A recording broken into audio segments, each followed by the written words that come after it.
Greetings, distinguished guests and fellow advocates for child well-being.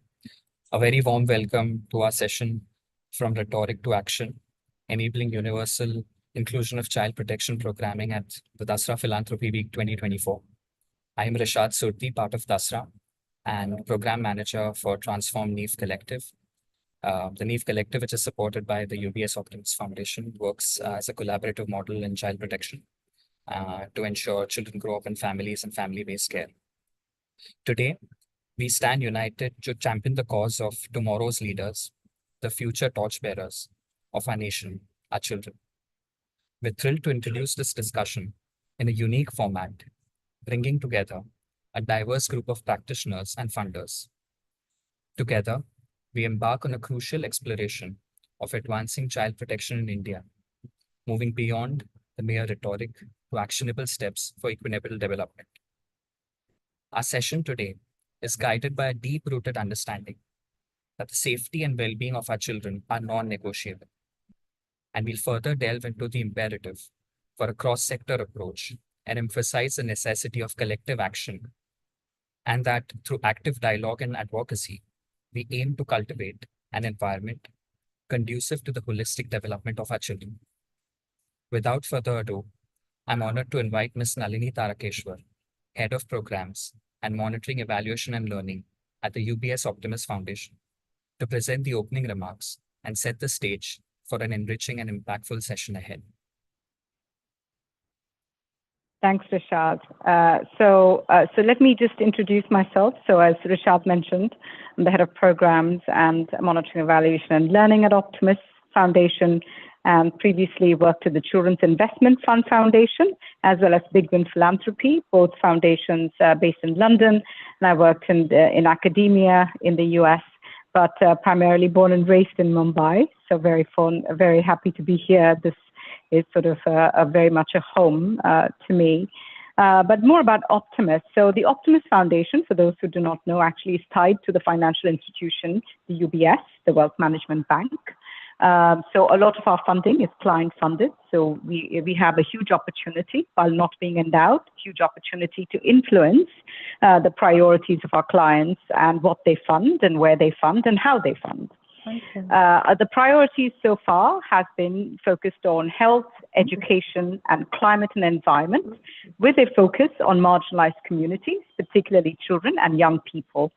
We use the lens of child protection in particular to address the needs of the most vulnerable children and young people. And hence, historically, we've been involved over the past decade or so in supporting child trafficking interventions, and particularly strengthening families, communities, and government systems to address some of the most root causes of what we call as family separation. Now, why child protection?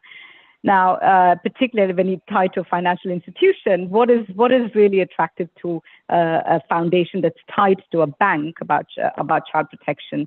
In particular, I would just say it is, from a systems perspective, it is what we call as a law of the minimum.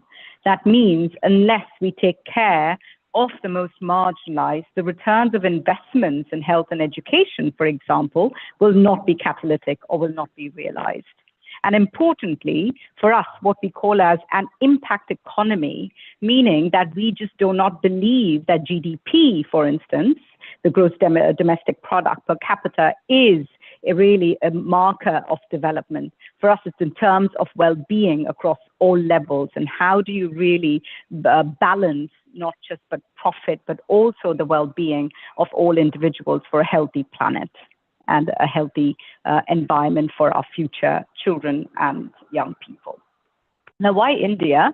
For us, we believe, obviously, that we have strong and resilient systems in health education, and particularly robust policies in child protection. We know the Juvenile Justice Act of 2014 that's focused on children in need of care and protection and children in conflict with the law, particularly strong.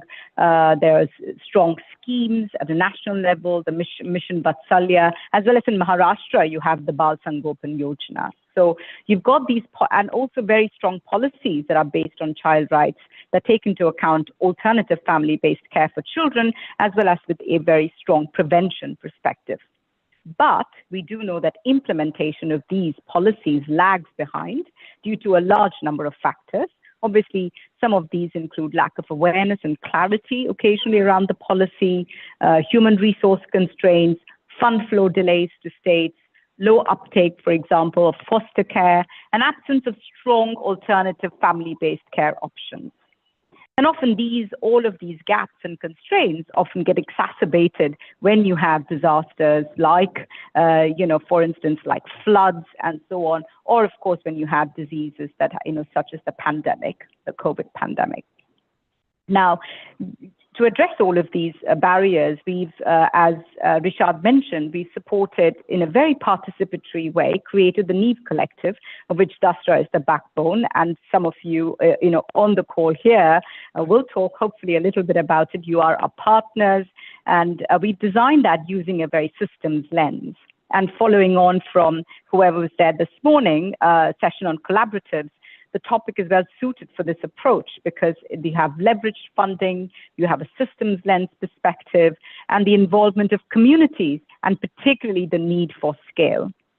And the innovation from our perspective is particularly from the philanthropist angle. So these are our clients who are giving this funding and who we have really, encouraged to fund a collective approach, because they have typically been funding grants singularly to single organizations, further fragmenting the resources, fragmenting the attention and focus. And so we find that this is catalytic capital that potentially could raise multiple sources of funding, including from other sectors, but also importantly, divert the resources that they would typically spend in supporting, for instance, orphanages or institutional forms of care, but divert those fundings to better family-based care models.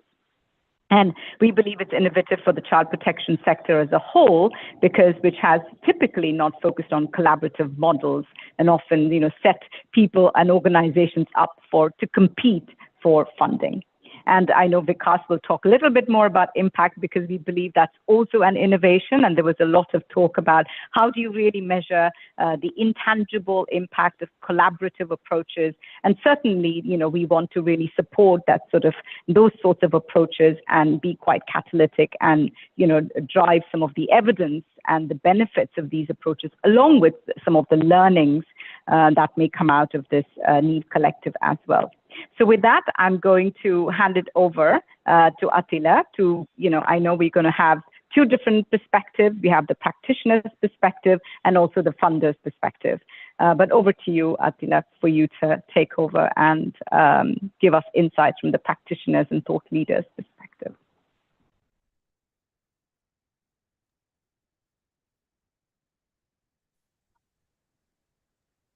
Atiya is sorry on mute. Yeah. Hi, everyone. Thanks, Nalini. I've been doing this for 25 years, and I think the thing that baffles me, always baffles me, is that although nobody wants children to be harmed, or almost nobody wants children to be harmed, the rate at which children are harmed in our country is actually quite astonishing. It's quite frightening. And so, that brings us to today. Child protection, from rhetoric to action. This is really about how do we take what we believe and what we say we believe and actually put it into action. So it's really very exciting for me to be here. It's a subject that's very close to my heart personally. It so happens that Angan's mission statement says to make child protection everyone's business. So it really is something that we've been thinking about for a long, long time. I just want to set the stage for a couple of minutes. I think some of the issues that we have with child protection from the outside when you're looking in at child protection is maybe it's always seen as something that's just about, rescue and response and looking at very, very difficult cases and dealing with the legal system. And so I think people have commonly thought that, oh, this is the work for experts and this is the work for people with a great deal of legal experience and, let's leave it to them to do that. Well, yes and no. I mean, there is some of that, right? Of course there is. But there's also the terribly, terribly important work of preventing child harm in the first place. And that is not the work of experts. That's the work of you, me, everybody who's out there, who has an interest in children, who sees children. It's really how are we able to just step up and do the right thing by children? So I think it's great that we as a sector are looking at this moment, are looking at this to invite people in to say, you know what, this is not something that we can do on our own and we shouldn't be doing on our own. Because safety and protection are foundational needs. They're the foundation on which all other needs of children and all other rights of children should rest. So really, it's great that we're having this conversation today.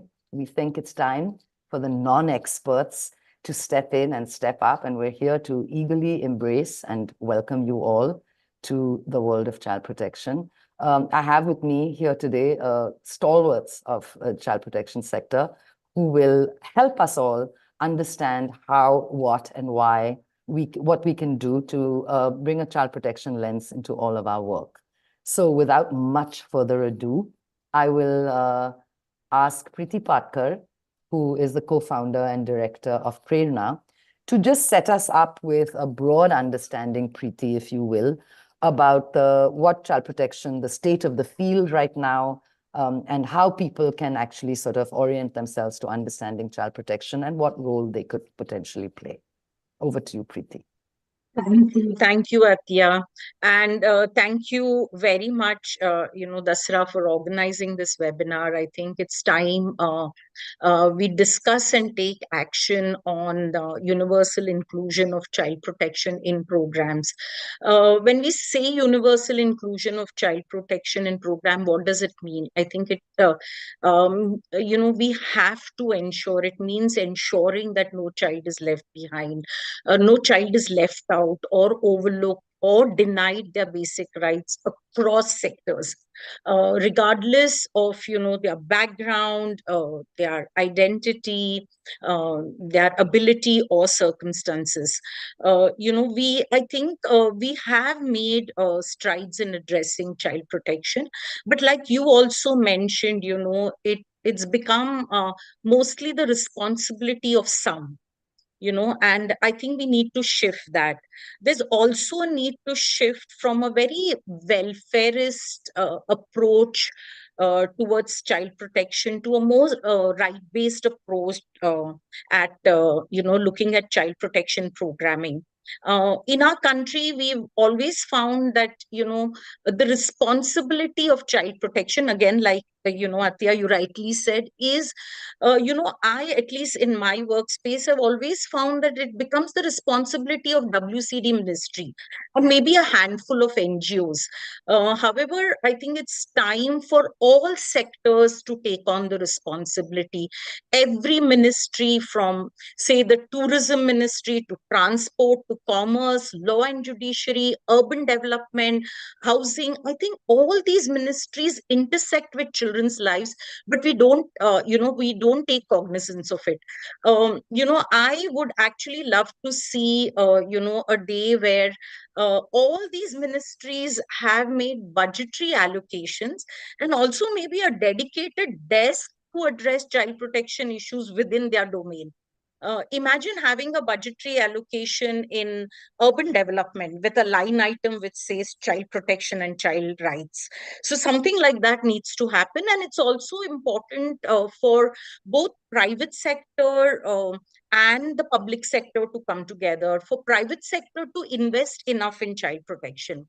While we talk about having, begun implementing child protection, I recall the child-friendly initiatives that we are investing in, which covers child protection, and one such initiative being, child-friendly cities, child-friendly states, child-friendly nation.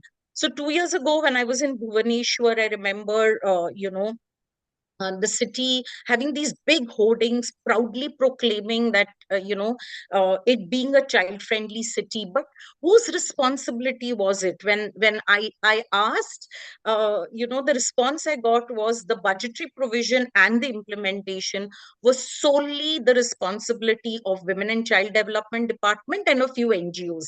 I think it should be a collective responsibility across all ministries. And again, like I mentioned, there needs to be this public and private partnership here as well. My second experience has been with this entire corporate social responsibility. Their initiative of engaging, having these employee engagement partnership with NGOs.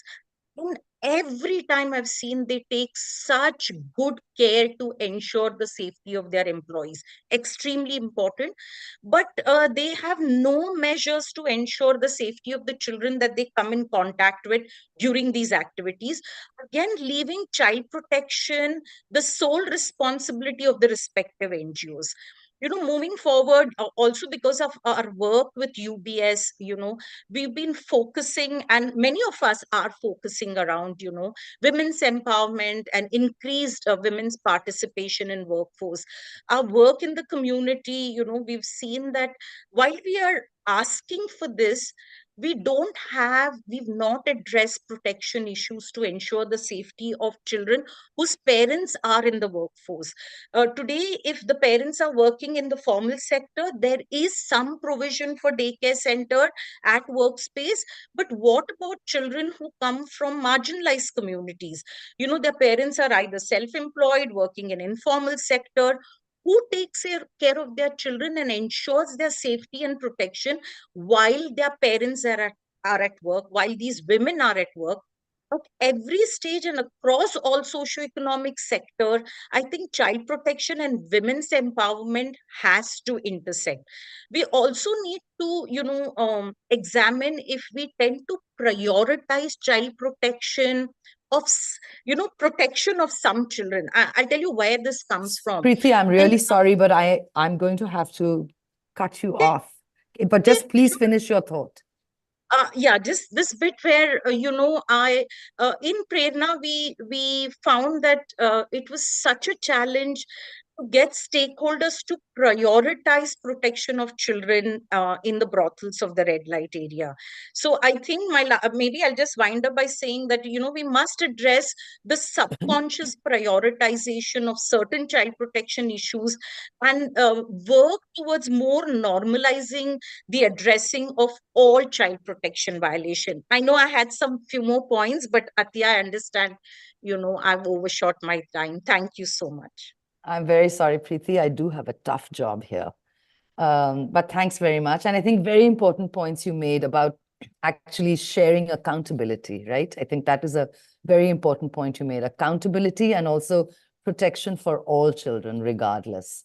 That will take us to I'm going to now ask Alpa Vora, Child Protection Specialist from UNICEF, to talk to us a little bit about what, in your opinion, Alpa, are the top challenges that we face in the country in providing quality care to quality protective services to children. Yeah, thank you. Thank you so much, Atiya. And also many thanks to British Asian Trust as well as Dasra for making this such an important conversation today. Taking from what your question about quality care and protection services, I'd really like to sort of maybe think a little bit in terms of who are these children who need these services. And really, we are talking about the last mile. We're talking about children who are excluded on account of their caste, their religion, their gender, also those living in underserved areas or those areas that are climate stressed. So it is really this group of people and families and children and families. And very often the poverty and the vulnerabilities that they face are multidimensional. And if we're going to respond to multidimensional poverty, I think it is absolutely important that we have an intersectoral approach. We cannot look at child protection in isolation. It will have to be engaging with immunization and healthcare systems, education systems, the nutrition service providers, social protection of the various departments of the government that have so many schemes to reach such populations along with the care and protection services.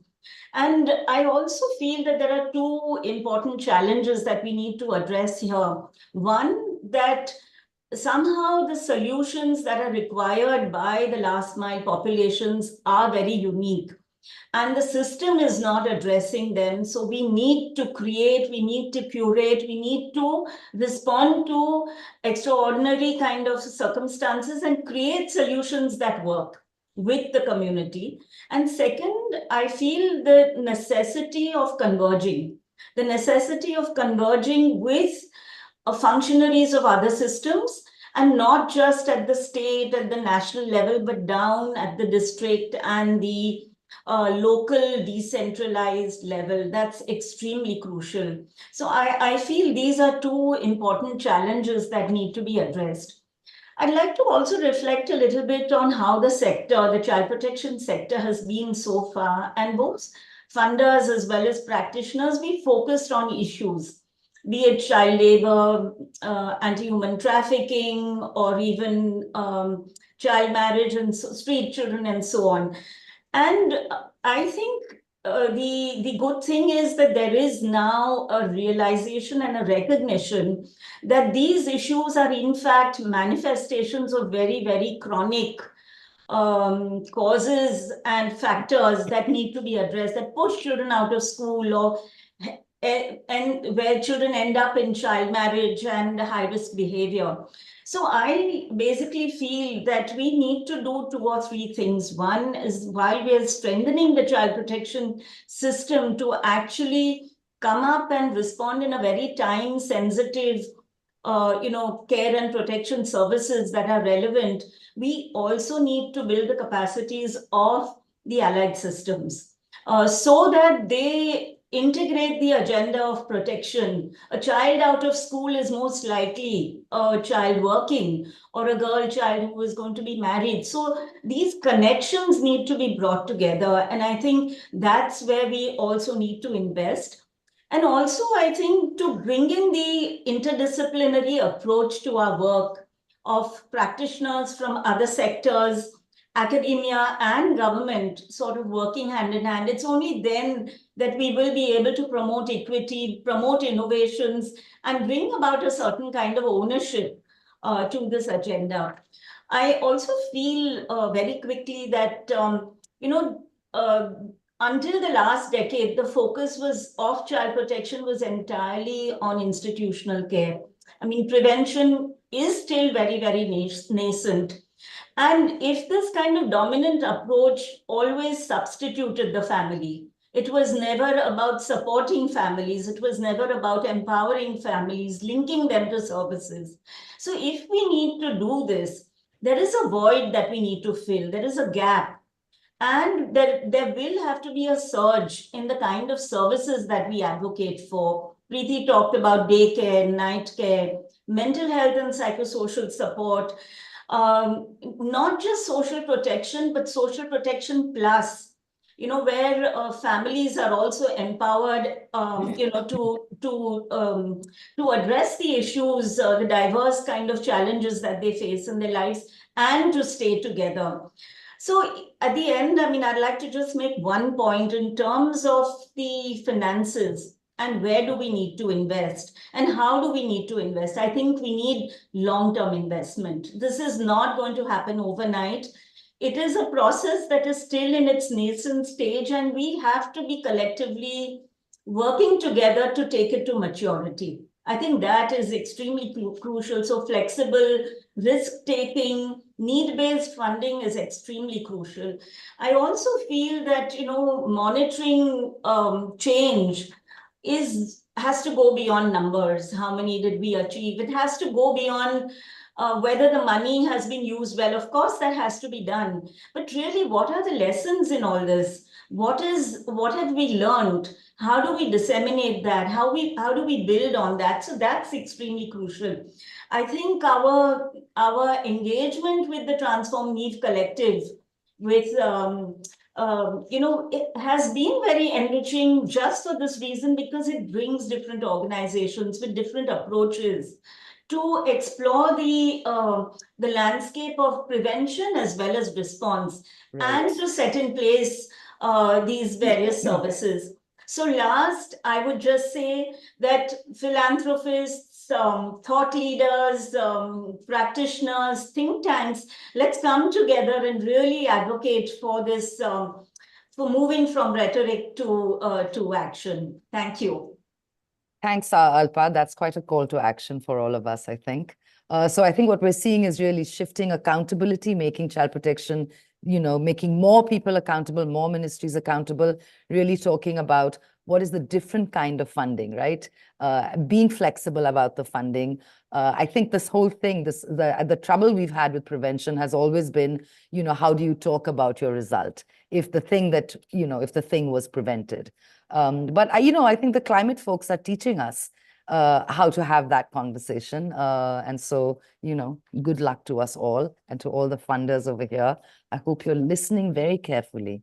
And now that brings me to Chitra, who's Chitra Iyer, who is the co-founder of Space to Grow, and is actually going to talk about some emerging and contemporary issues, right, that we're looking at in child protection, which also really open the door to, the necessity for collaboration and really working with allied sectors. So Chitra is going to talk to us, I think, about, Chitra, if I can ask you to talk to us about what are the concerns of child protection in the digital age? And really, what are some of the intersections that you see with child protection online and offline? And what is the space for allied sectors to sort of play a role in this new child protection challenge? Sure. Great. Thank you so much, Atya, for that. And I think I just want to say, I love the way you began by saying that, it's not just about experts, but others who are non-experts also to come and actually work on this. I'm a professional social worker, but I think working in the child protection space, you also become a lawyer, even if you don't have a degree, because you just have to do it. So I think you do end up doing that. But I also thank today Dasra and British Asian Trust, because you're also going to make one of our jobs at Space to Grow easy.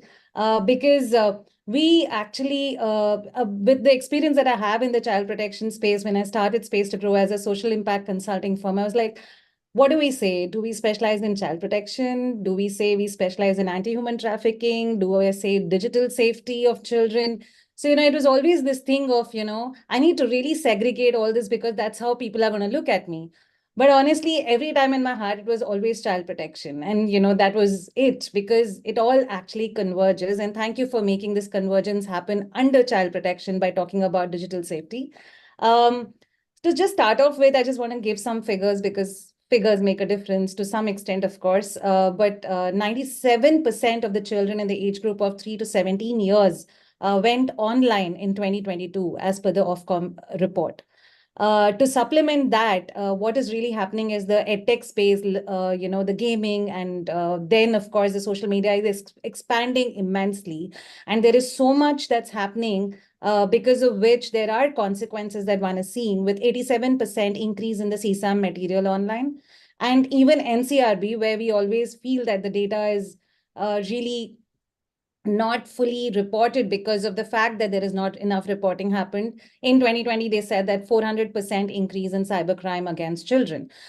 So online is definitely showing various amount of risks, just ranging not from just cyber stalking, cyberbullying, to actually revenge porn, and really going into now deepfake and AI, the role that it is playing in actually making the space very unsafe for children. There are really three things that I wanted to say that, really focus on causing a lot of these online risks. And these are either related to the content itself, or it is related to the conduct, the behavior patterns of children in the online space, and the kind of interaction that's happening. Because the interactions are so open-ended interactions, with gaming platforms having multi-player chat rooms, and there are so many of these learning platforms which have so many of the chat rooms, which are absolutely unregulated, unmoderated, leaving these spaces absolutely high risk for children.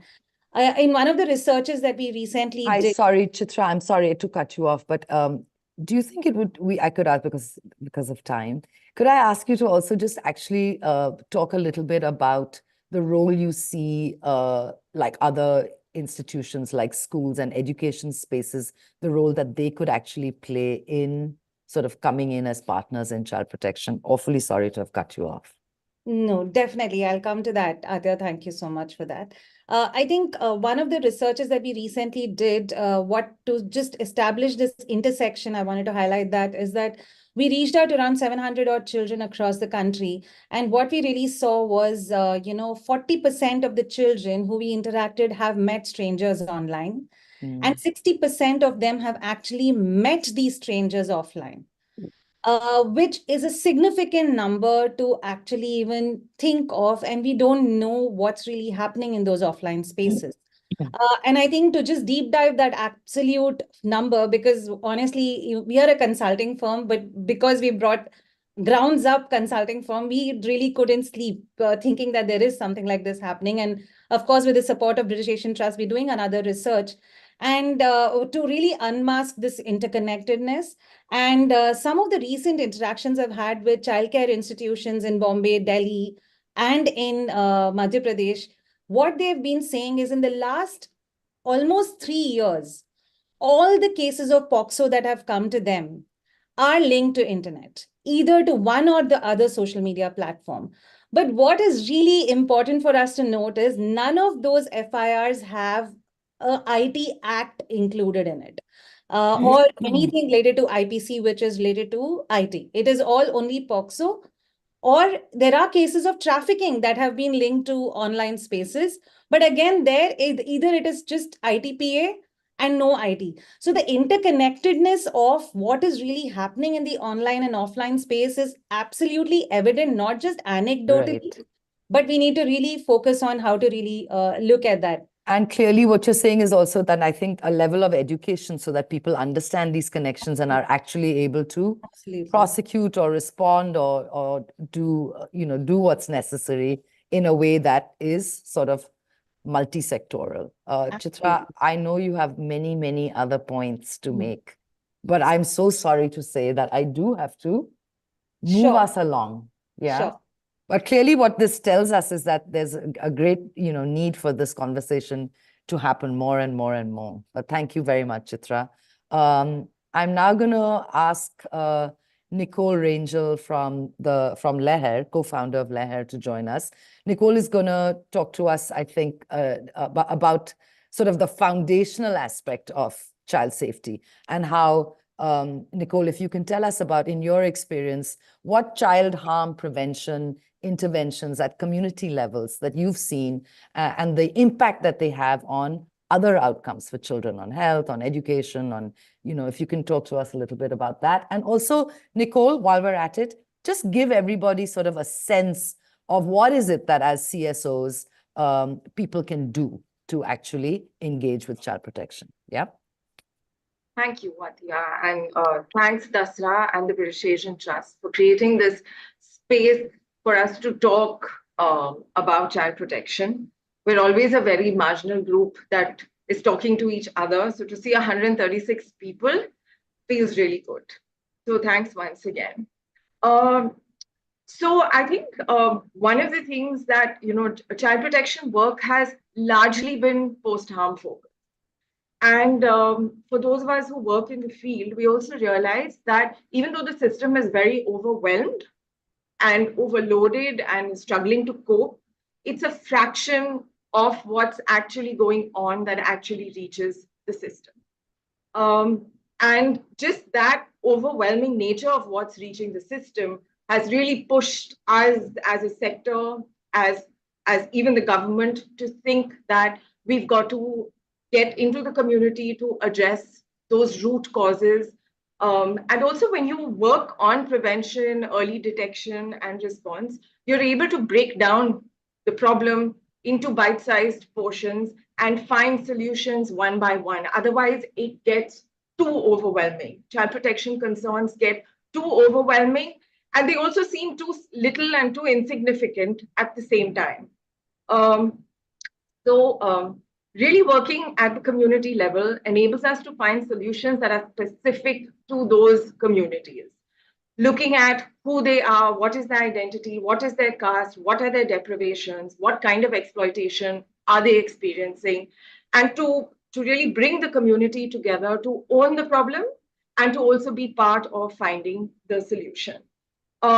What we've been able to see in the last 10, 12 years, and it's Leher and it's Angan, and it's a handful of us who have been really struggling to push this preventive mandate forward, is that we're able to draw diverse community stakeholders into a conversation about their children and create some sort of a premium around childhood. Because who is a child and what is childhood often doesn't get understood. And it's a very subjective understanding based on how much you have available to you to look after your children.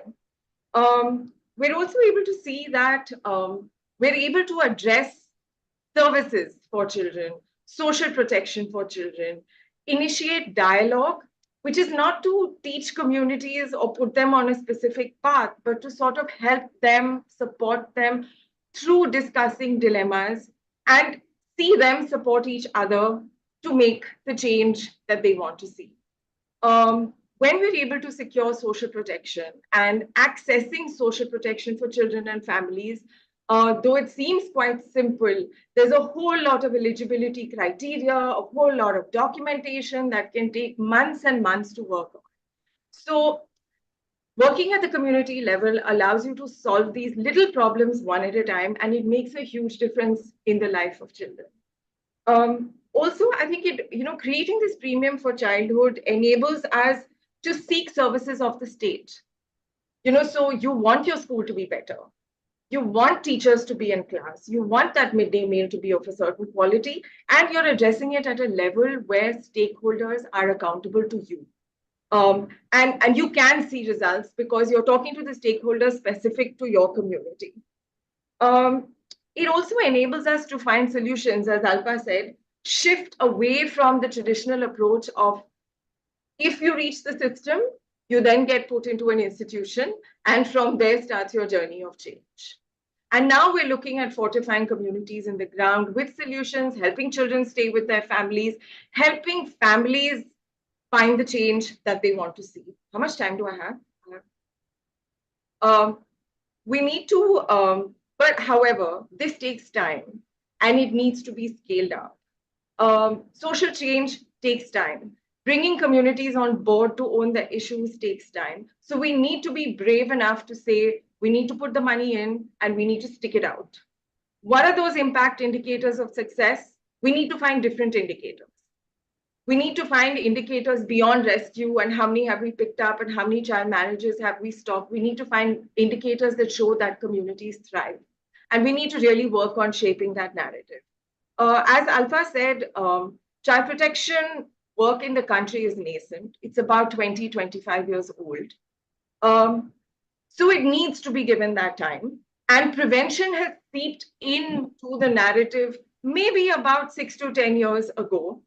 However, enough has come into the system for even the government to take cognizance that we need to invest in prevention. There's a new mission.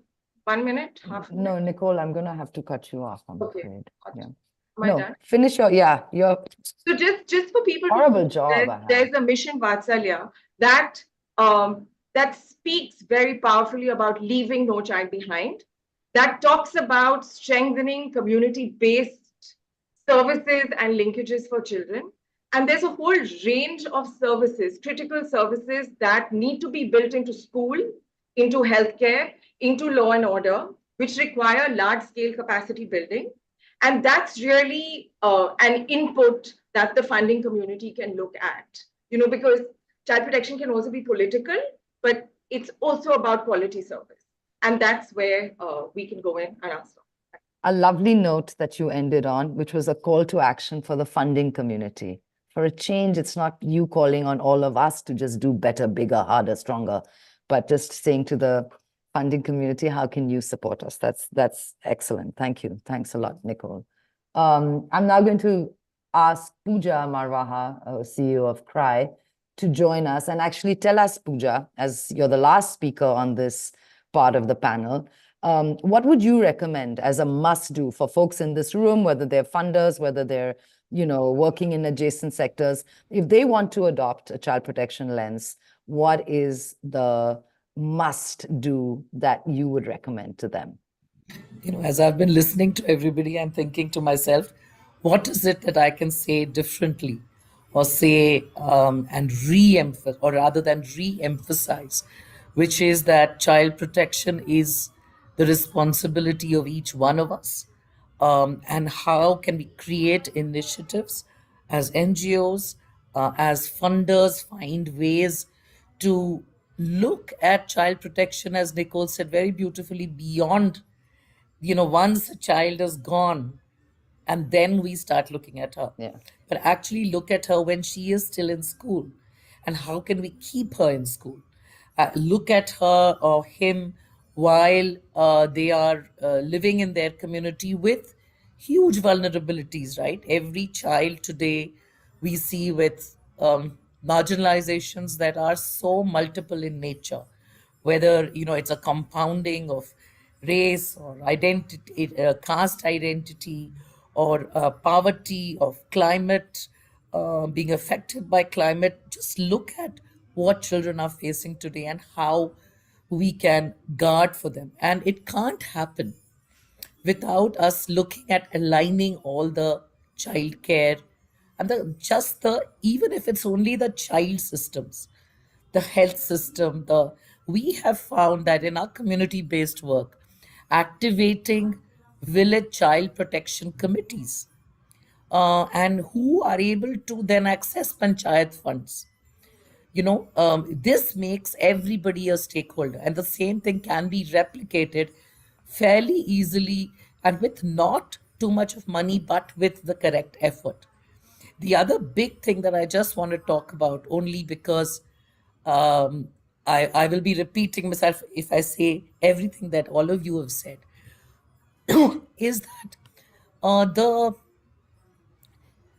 working with young people on their own agency, on their own sense of agency and what their rights are, can be a very unique but successful way to go forward.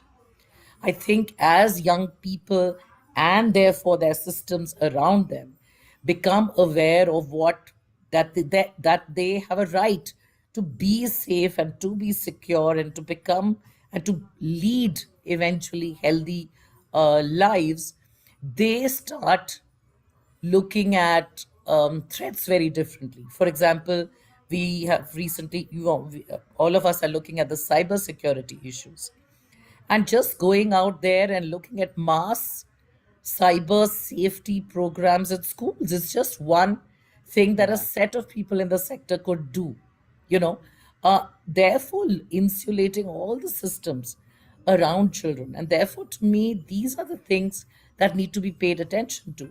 Are we paying attention to schools and their safety there?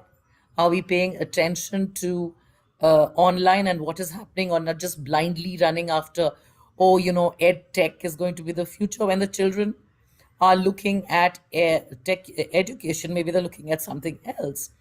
Are looking at, for example, first line health workers being able to tell us where there is harm happening and be able to alert us, to map vulnerabilities and track children and track families and support those families, because there are so many schemes and livelihood support that we can access for families, isn't it? Yeah. And therefore, So when you look at a program, look at a holistic program, is what I would say. thank you very much, Pooja. That's actually a great way to end this, to really say, look at families, look at strengthening families, look at strengthening communities, because vulnerable children come from vulnerable families, and it's only when everybody thrives that children are going to be safe. So on that very hopeful note, I'm going to close this part of the session. Clearly, we need more time, CSO Wale. Clearly, we can talk forever about child protection, but I'm going to hand you over now to Shireen Vakil, who is who's the head of the Child Opportunity Fund for the British Asian Trust, and is going to take us through to the next panel. Over to you, Shireen.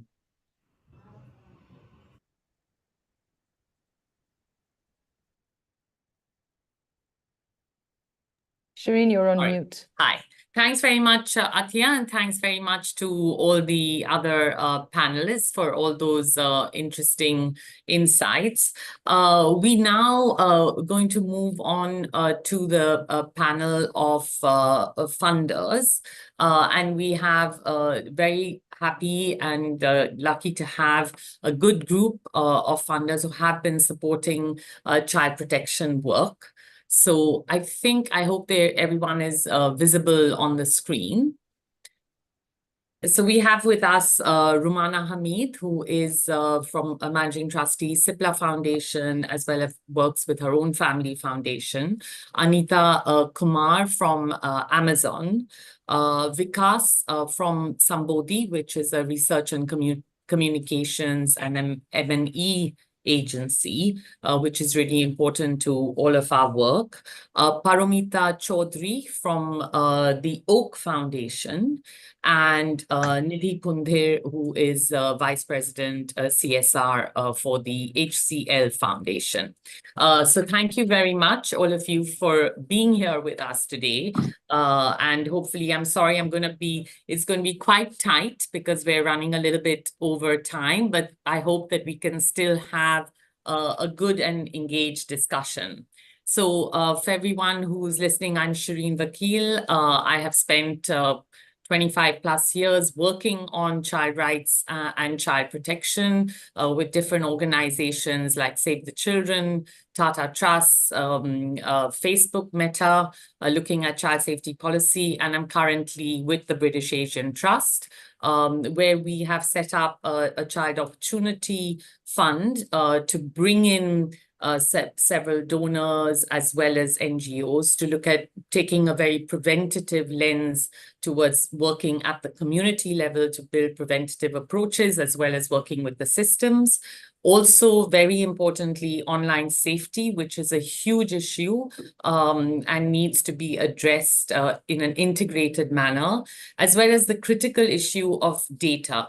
We're not counting child labor, we're not counting child sexual abuse anymore. It's like, nobody wants to hear about it. From 20 years ago, I'm thinking, what's happening? Why we're not addressing it? It's not in kind of official data. It's extremely hard to get. So how can we build reliable, accurate data and evidence and come together in our different groups? And one of the reasons we're here today, and when we discussed with Tasra, is that despite the severity of the issue, and it's not reduced, it's in fact gone up, if anything, especially with the advent of the digital age. And yet there is very limited funding towards it. So what is the reason for this? And why is that so? And it's when we did some analysis, we saw that over the last 2 or 3 years, child protection gets actually between 45 to 160 times less than other sectors. So to give you an example, in livelihoods, about $16,000 million was spent over the last 2 years on philanthropic funding. In health, over 6,000 million US dollars. And for child protection, it was about $103 million. And yet in India itself, we have 172 million children who are estimated to be vulnerable towards different forms of exploitation and abuse. So we have this great group of funders who have been directing work towards child protection with the understanding that it is a multi-sectoral space. So I would like to start with you, Romana.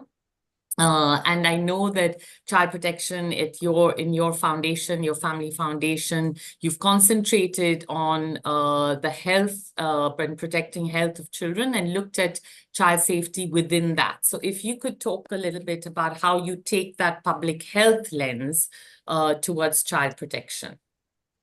Thank you, Shireen. And, I've just been listening to your other panel, and I think both Alpa at UNICEF and Pooja of Christ said the same thing. Look at, health and immunization as a foundation for safety. And I think that for us, both at CIPLA and at the Family Foundation, we work in public health. And so why am I here on this panel? It's because it's how you define health. And we look at health as social determinants, your economic stability, education, disaster resilience. And then how can you not situate child safety and health within public health and look at child safety from our angle? And I think that all the participants are saying the same thing, that it has to be multi-sectoral. And I'm saying put health first, bring in that, 6,000, I don't know where that money is gone for health, but why can't it intersect by saying that a protected child is a healthy child, a healthy child gives the entire community, a better outcome. And some of the organizations that we support, such as Angan and Atya was on the prior panel, or Sneha, have really taught us how to understand and accept that we're never going to be sector experts. We're going to work in health, they're working in child safety, but we come together because the protection of children is everybody's business. And so I came on as a funder for this in 2016 because Dr. Almeida Fernandez was looking at malnutrition and maternal health and not understanding why indicators were not improving. And then she linked it back to gender violence. And that's when I realized, and I had, a funder moment where I was like, I'm sitting here for maternal health and mortality, and she's linking it back to gender violence.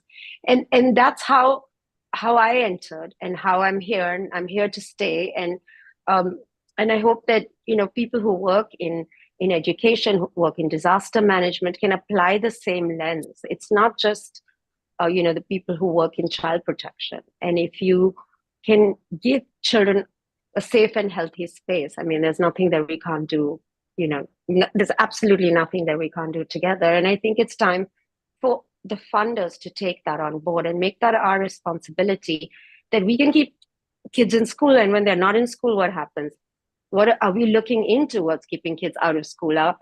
We're not. We're just funding education programs, or we fund, systemic change. But why can't the child be at the center of all our work and all the dimensions that we need to protect and enhance with long-term funding, with flexible funding, with funding that's not linked to outcomes, sorry, Sambodhi, but not linked to impact, linked to activities, to output. That's it. That's all we as funders should and can track, and especially in the space of child safety, because it's layered, it's difficult, will take us several lifetimes to get where we want to be. So as funders, the least we can do is just hang on to this seat and be privileged to be able to support the groups that we do.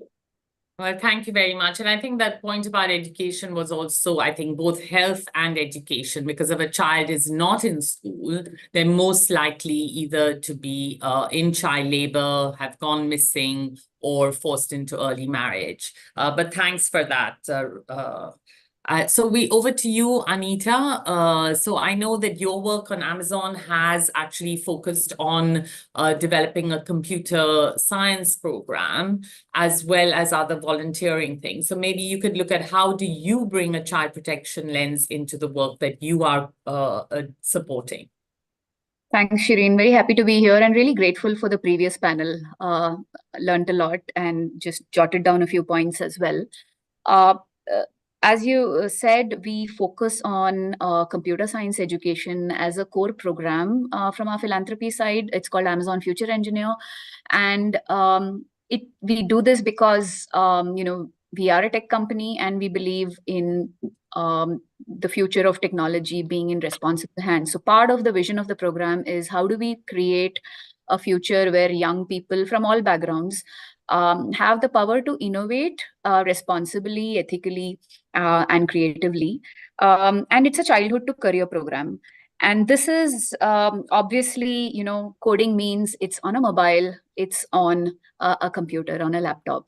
And this is the coding program. But during COVID was when we actually ventured into even the education space, because we knew so many kids were out of school at that point, did not have devices, etc. So we, in those couple of years, we actually ended up donating quite a few devices as well, and worked with multiple nonprofits across And the how country. do you bring the child safety angle into it? Exactly. So I think it was during COVID when we realized that, okay, you're actually giving out. And of course, there we were not giving out to families. We were still giving it to nonprofits who had certain responsibilities towards how they were treating those devices and all of that.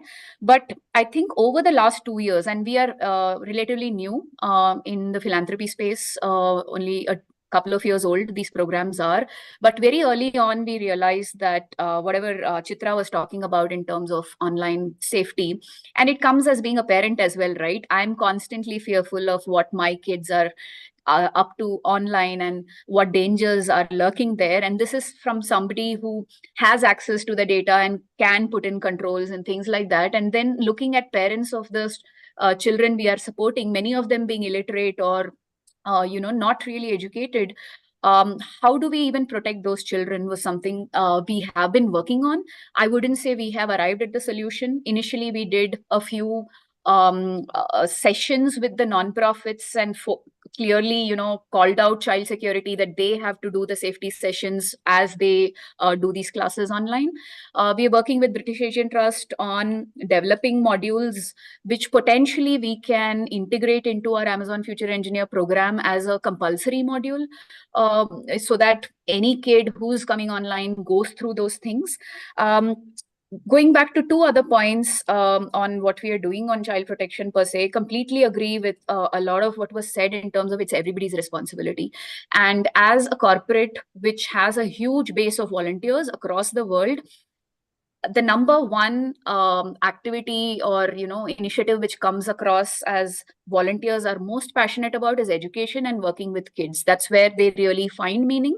But we also realize, again, that's where the most risk is for kids. So we've been trying to do different things, including putting in first do's and don'ts. So we've started with softer measures, saying these are do's and don'ts. You cannot touch, you cannot do this, there has to be an adult present, all of those regular stuff which we have put in place. But we are figuring out if we can put in mandatory trainings, even if it is a friction for the volunteer experience. We know people will drop out because it will mean an additional 1 hour invested, but we are like, can we make it mandatory? So that is something which we are exploring. And finally, in terms of, or actually just two more points. One was on education. You have just a minute. Okay, fine. Then I will stick half to a minute. The last point, which is what our legal team is doing. So they have a pro bono volunteering session on POXO training specifically. We work with HUC on that. And I was just thinking, based on the feedback today, there are very specific points we can take back to them. And interesting to note on, POCSO, biggest thing being featuring there being the online safety. So I think there are intersections there which I can go back and Great. work That on would with be them. really useful. And I'm sure that would be really useful thing for all the organizations and Yeah. NGOs that your legal team provides this pro bono support on providing legal training on POCSO and related issues across the country. So that's fantastic to know. Thank you, Anita. So I'm going to come to you next, Vikas.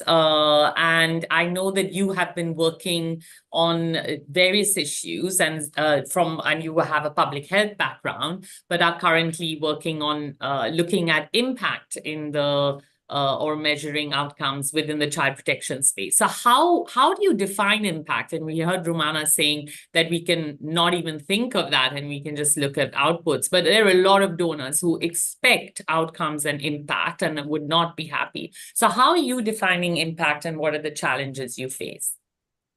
Thanks, Shireen, and thanks to Dasra and British Asian Trust for inviting me. I think every time I come to a panel on child protection, I have every new thing to learn.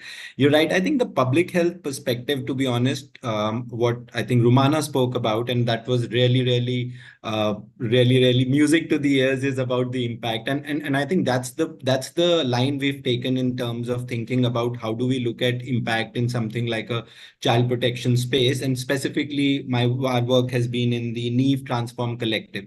A lot of our thinking and a lot of our building around this measurement space has actually been very inspired by the public health space. And I often think that it's the child protection space currently in its nascent stage is what the public health space was of the 90s. Complex interventions, measuring outcomes coming from different places, trying to make sense of where these stories are going to come from. However, I think what lens we took this time is actually thinking through a very theory-based evaluation, which was built on a theory of change. And having said that, this theory of change, we took a lot of participatory approach from talking within the collaborators, within the funders, and building that up in a way that, like, it wasn't a very dynamic, it wasn't a very static theory of change. So over the last year and a half, we've actually gone back and re-looked at some of the theories of change, some of the theory of change within our collective. What are some of the result frameworks that we are thinking about? What are some of the indicators of success that we are looking at? Because often what happens is that it's actually quite a contextually, sorry, Shireen, you want to say something? No, I was just going to come to what are some of those? Okay, if you give some examples, have you come on them? So exactly. So I think like when we started, the complexity of non-standardization of child protection indicators was something that we dealt with. Like, even with respect to something like a lot of people are talking about vulnerabilities, community empowerment, resilience, family empowerment. How do we protect children from going that? We started going back to looking at literature and measuring and trying to come up with something which was a rapid vulnerability assessment tool that communities could do, or like that people could do in the field to figure out what are these vulnerabilities, and then kind of also see what are these vulnerable families that I want to intervene in, and then track these families qualitatively and quantitatively, use both mixed methods approach in looking at their trajectories as they move on along the different spaces.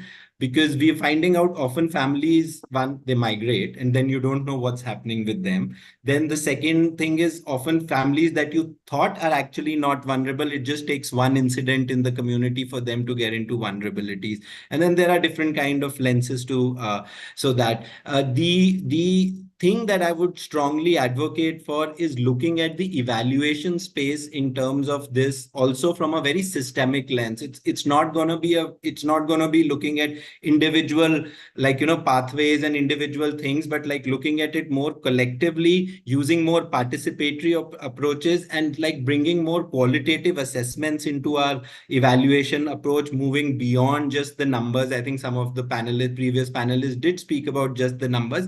In any case, coming to these numbers are very difficult in our space of child protection. The national data spaces are the national data available on child protection is hardly there. Even if it's available, you have to go to different ministries. I think Mission Vitsalya talks about 17 different ministries. The convergence needs to happen, right? And if I need to pick up the data, I need to look at what the quality of this data was, what was the methodology of data. So there's a host of different measurement issues that you will come across. But building a very contributory lens, I think, I mean, that's my kind of advocacy to a lot of people here, is looking at more contribution and not a lot of attribution to some of the outcomes that are changing, and looking at these outcome changes from a more holistic lens. Now you do have qualitative techniques of looking at it. You can look at outcome change, track back, see which intervention worked, what doesn't work, but coming with what works for whom, what context and why. I think that's, as evaluators, we failed sometimes in that. So we take responsibility on that, but I think that's the way to move forward, building those success stories and building timelines of those success from the beginning. Thank you, Vikas. Thank you. So, Paramita, over to you now. You, as Oak Foundation, has been a long time supporter, and you yourself personally have worked on this issue for a while. And I know that you focus on issues such as livelihoods, migration, unsafe migration. How have you brought in child protection, and how do you see what is a kind of successful project on child protection for you? Thanks so much, Shireen. And do I have half a minute? Go on. No, you have more than that. Okay, thanks so much. And whatever I say here is based on the experiences drawn from all of our partners who have done exceptional, sometimes extremely risk-taking work. So just to say that, child safeguarding is a cross-cutting aspect of whatever Oak Foundation does. We do have a dedicated funding stream around preventing child sexual abuse, but it is built into every program that Oak has, whether it's human rights, whether it is environment, women's rights, and homelessness. So the program that I belong to is trying to really establish the model around participatory grant making. That is, the underpinning sort of principle is about taking an ecological approach, which all of you said enough in terms of looking at this cross-sectoral, this more integrated nature.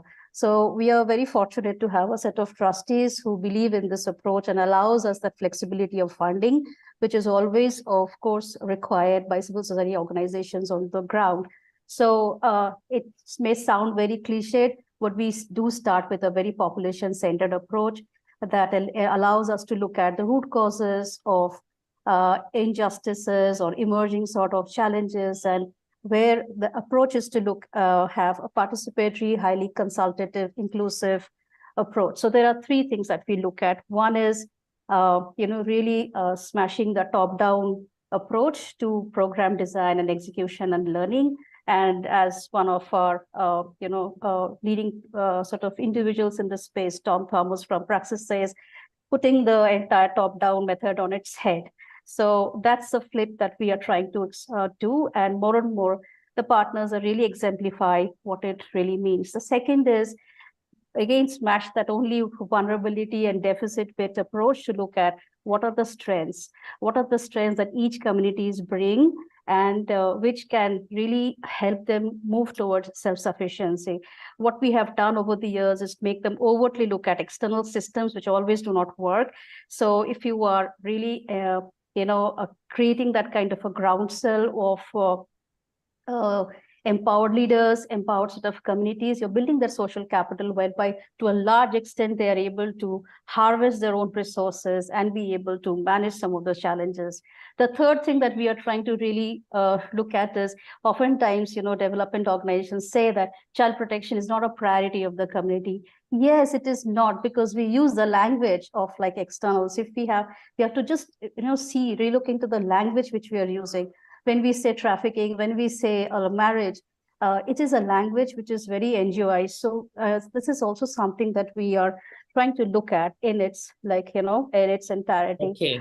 So in fact, the interconnections is something that many of our partners is trying to do, because we have this hyperlocal approach to funding. So how does climate change and affect safe migration of young people? How do you really prepare a Gram Sabha to be more strong advocate of the rights of children and young people? So I think encouraging children to have their own reflective spaces, which are safe, which are non-judgmental, allows her to have that kind of a voice and be at power, like some kind of equality with their adult members. So it's very important that there is a space for them to think about what are their priorities, what are their kind of aspirations, which oftentimes are bounded by the adult way of looking at their problems. So they sometimes operate on that. So I don't think I have time more than that. So I'll just maybe stop at that. Yeah. Thank you, Paramita.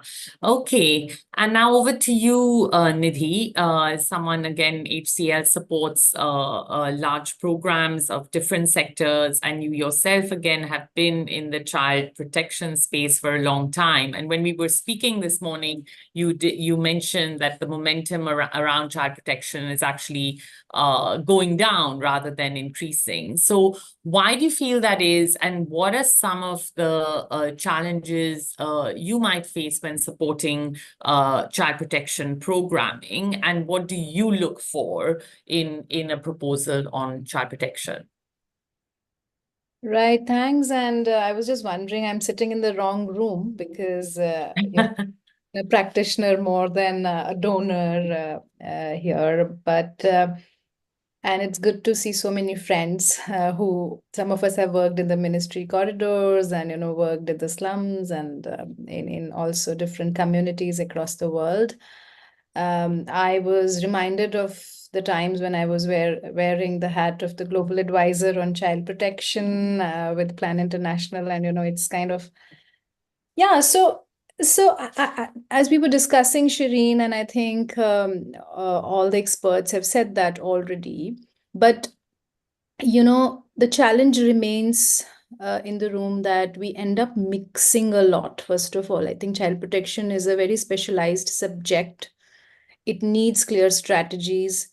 It needs very, very clear markers of progress. And we've been hearing different viewpoints here, different voices here. So one is the community-based child protection mechanisms, and the other is the safeguarding aspect of it. And I think that distinction needs to remain if we really want to work on programs and strategies which will work, because when we talk about community-based child protection programming, we are talking about stakeholders, we are talking about public-private partnerships, we are talking about systems strengthening, and it's a systemic issue, and it remains. And as a lot of work was done when ICPS was coming by.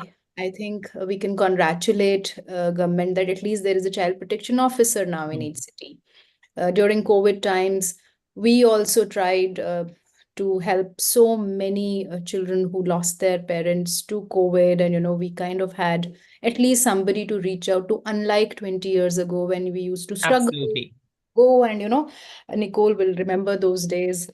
I was still on the other side, and Nicole used to ask me that, why do you work like this? Why don't you? I was like, if we don't move the needle of funding, how will this implementation happen? So I think we've had those, and I'm sitting here because of my passion and very serious subject that we are, and thanks to Dasra that they have brought this community together. I think we should stay connected and work towards a larger strategy.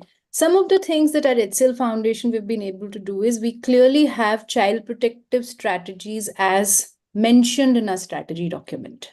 I think that's clear, because unless we take, and as CSR heads here, everyone would relate with me that it's critical that we report to the board on a well-defined strategy, because the accountability matrix in CSR is something which not only is, of course, ministry reporting is there, but I think board governance is critical, that they ask us, are we making a progress? What we've also been able to do is put in place, when it comes to the community-based child protection mechanisms, clear MOUs with the city police of the cities where we are in, for example, Chennai police, Gautam Budh Nagar police, and there are public-private partnerships established in a way where there is a co-sharing of responsibilities. Now, in fact, some of our projects are as if they're owned by the city police themselves. I mean, there are surveillance centers, there are community-based sports opportunities, so on and so forth, which keep children away from the violent environment at home. provides them safe spaces where they can come and study in the night. And some of them have actually joined police. I mean, the impact is that high, or they are playing national or international sports. Right. The other aspect here is that, of course, HCL Tech grant, and I can again congratulate Pooja is here from CRI, that we can always, even though the HCL Tech grant is announced within education, health, and environment, but if we are able to position the subject well, if we have empirical evidence to prove, funding is available. But in CSR, since it being so rupee measurable, it has to have well-defined matrices. It's important that we are able to work around a project proposal which is understood in the corporate world, because at the end of the day, if I talk about HCL Tech, it's 220,000 people who vote for the NGOs who finally win the grant. So it's not easy for us as, wearing the CS. They should be able to relate with what we are going to do with their money. The other aspect that I wanted to touch upon, I know the time is less. And yes, I'm afraid you have like half a minute, Nidhi. Half a minute is that what we've been able to do is get a very strong child protection policy for ourselves. So there is a code of conduct, and that's where I think the volunteering, so there is a clear policy and trainings put in place for staff, for our own partners, and that has been legalized through HR contracts as well as MOUs. And several times our environment partners would ask us, why should we sign a child protection policy clause? Because we are not in contact with children. But when we go to forestation sites, and children are part of the system, how can you not be in contact with them? So I think there's a little bit of internal advocacy, but it is a specialized field of work, and it does need investment, both in terms of human resource as well as funding. Okay, well, thanks very much. I think that was a very good close to the session. I'm afraid we have run out of time, but we have a couple of questions from the participants. I think there may be more, but I think for now, since we have just 2-3 minutes. So one point of advice for practitioners and nonprofits while looking for support for child protection programs. What would you, on successfully raising resources for child protection and establishing child protection as a horizontal, what would be your points of advice? Who would like to take that? Anyone? I can take that. Yeah, sure. Exactly what I said. So, when you unpack the issue, of course, the overall, the child marriages, the child labor, the children living on streets, and there's this entire work on children living in very difficult circumstances or being pushed into difficult circumstances. So I think the fundamentals remain same, the root cause analysis, the LFA need to be in place. And the other aspect is, I think there's a clear need to understand our own juvenile justice care and protection ecosystem, which is both the care aspect of it and so it gets technical. What I'm trying to say is, and I would really advise the NGOs who apply to please look at the larger ecosystem, and as well as be very open for the partnership with state, because at the end of the day, we cannot move anything without establishing accountability there. So that would be my advice. But then pick up a smaller segment and then make it measurable. Otherwise, we get lost. Right. So what you're saying, partnership with the state governments to work with the system, as well as being as clear and measurable as possible with a specific area. And in terms of the integration, I think we've talked a lot about that, because there are some funders like yourselves who might be keen on and recognize the importance of child safety and protection, and for others with whom it needs to be integrated into health or education. So perhaps I can come to you, Rumana, or anyone else from the group who'd like to respond. For an NGO who hasn't yet done that and is working on that, how is best way for them to start to integrate the issues of child safety and protection into areas like health or education? Sorry, you're on mute. I think someone who's actually working in health or education has to take that question because, I'm just a funder. Okay, sure. Who would like to take that? Alpa or Preeti or anyone else?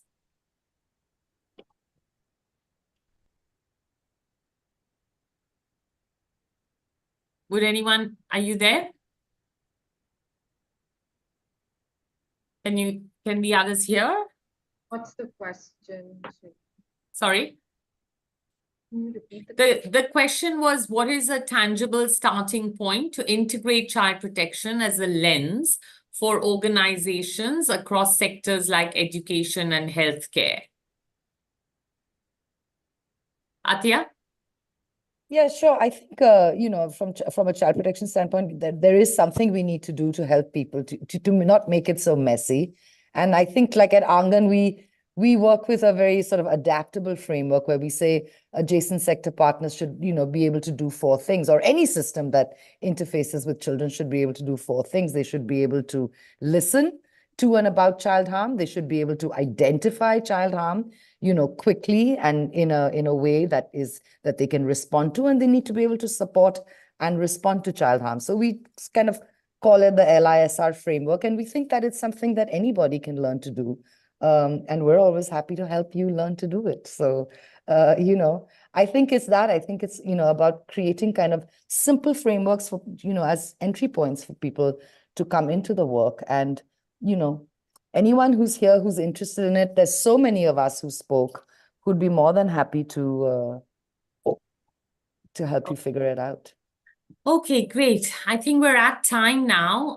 So I just want to thank everyone on this panel for being here, and the previous panel, as well as everyone in the room, and to colleagues at Dasra and at the British Asian Trust who helped organize and put this together. Thank you very much. And it's just a start. I think it's really, really important for us to all work together and build collectively over the years, the evidence, as well as joint forces to make sure that this becomes central to all work that is done on children and well-being and protection. And I hope that we can continue this conversation as we go forward. Thanks very much. And I'll hand back to Rishad, please. Thank you very much, Shireen, and thank you very much to the whole team at British Asian Trust for co-hosting this wonderful session, and to all the speakers, panelists, and all the attendees for staying there and ensuring that it's a wonderful, engaging discussion.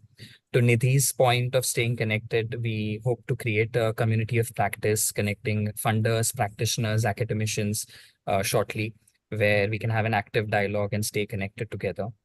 On that note, once again, thank you very much. And we have a short feedback poll, which will be up on your screen now. If you can just take a minute and answer that.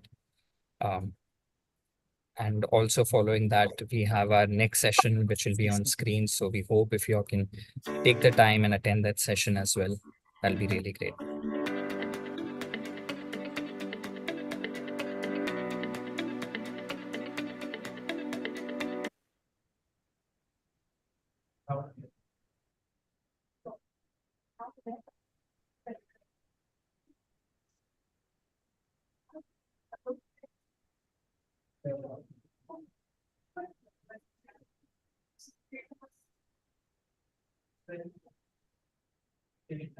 Thank you, everyone. Yeah.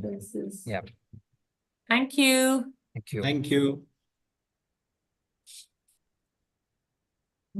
Thank you. Makes sense. It's quite a good section.